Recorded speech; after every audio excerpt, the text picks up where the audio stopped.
With the 55th pick in the 2024 NBA Draft, the Los Angeles Lakers select Bronny James.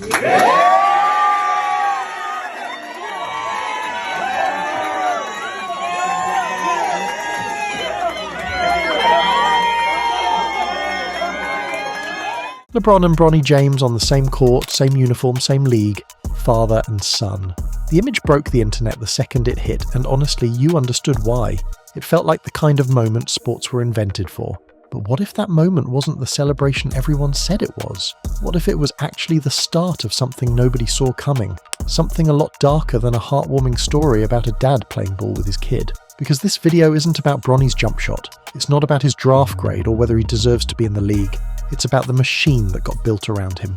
Long before he ever touched an NBA floor, and that machine might be doing more damage to his career than any missed shot ever could. It started with one sentence. LeBron said publicly that he wanted to play with his son in the NBA before he retired. Simple enough. Any dad might say something like that at a backyard cookout or during a pickup game at the local gym.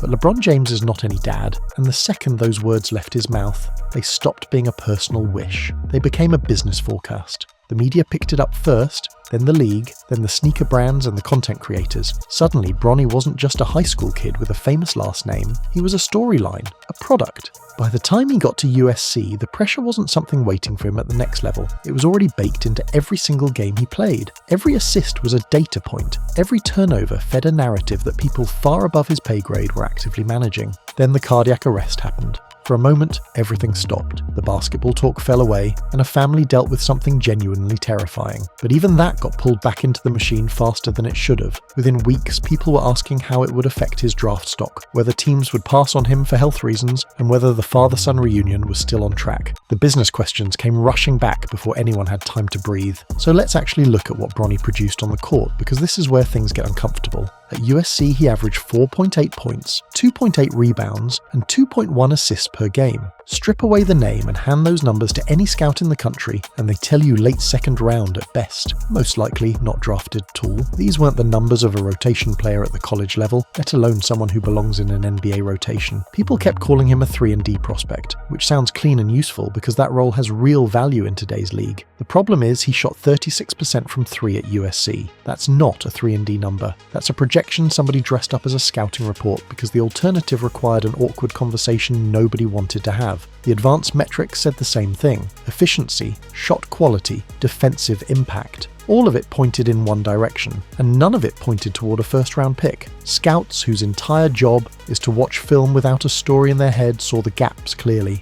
The hesitation in his handle under pressure, the inconsistency on the defensive end, the shot mechanics that weren't ready for the speed of the pro game. They saw it, and most of them said very little publicly. That silence isn't random. The NBA gets a generational marketing story. ESPN gets weeks of content. The Lakers get attention during a rebuild. Sneaker companies get a cultural moment worth millions. Every single party in the ecosystem profits from keeping this story warm and simple, so nobody inside it has any real reason to say what the numbers are actually saying. Everyone gets something out of the machine. Everyone except the 20-year-old at the center of it. Pull back from the business side for a second and think about what this is actually doing to the person inside the story. Bronny James is 20 years old. His daily reference point isn't a teammate or a coach or even a respected veteran. It's his father, who is easily one of the 5 greatest basketball players who ever lived. Not a Hall of Famer in the general sense, one of the most accomplished athletes in the history of American sports. That's the measuring stick people reach for every single time Bronny touches the ball, and no rookie survives that. The real damage isn't the comparisons though,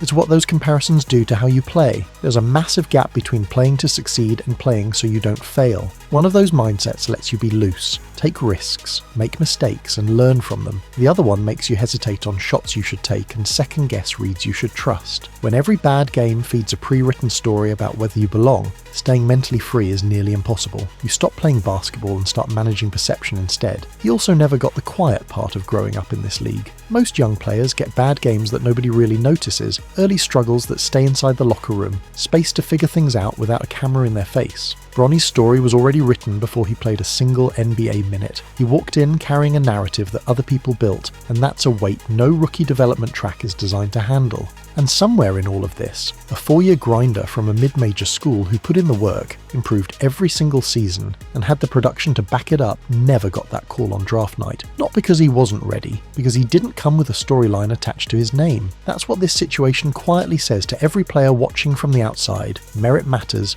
but narrative pays better. So where does this end? There are really three roads. The first is the fairy tale where Bronny develops faster than anyone expected, and carves out a real role on his own terms. The odds on that are long given the environment around him. The second road is what business reality actually looks like. Fringe roster player, back and forth to the G League, steady employment as long as his father is still suiting up. Then a quiet exit when LeBron finally walks away.